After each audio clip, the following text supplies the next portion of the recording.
Hello, this is a short video about the guide tube for the ram or the hammerhead. So the holes have already been drilled and tapped in the top of the anvil, and they're already centered. Used a jig to locate them the way that they wanted. This particular anvil's an 8-inch diameter.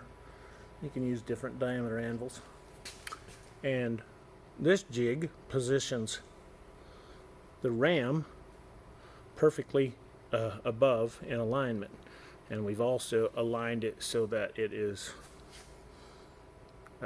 properly aligned to the column. After we did that, we came up here inside the guide tube and we put the shims and the UHMW in place all around, so it was nice and tight, and this part was not present yet. And when the guide tube was properly suspended, lined with the hammerhead, then we measured this piece and cut it and put it in place, and we tacked it lightly in place. Then we removed all of the UHMW and the shims, and then we welded it up proper and solid. And now we'll take care of the upper parts, putting them together. But down here we will put the top die on. The top die plate will be 3 7/8 by 3 7/8, and it will bolt to the bottom of the ram, and then the small piece of 4140 will go there.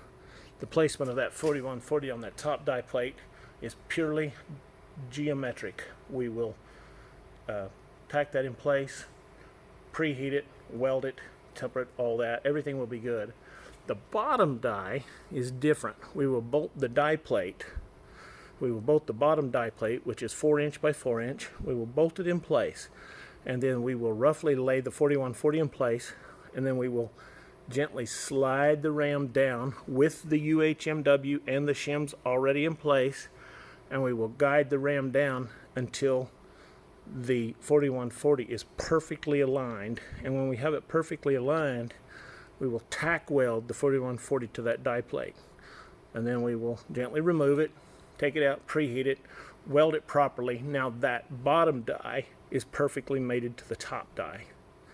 And that's important because we get asked sometime if we can pre-weld them in place for both the bottom and the top and do the heat treatment. We can do the top, but the bottom die needs to be done afterwards, so it creates a little bit of an issue.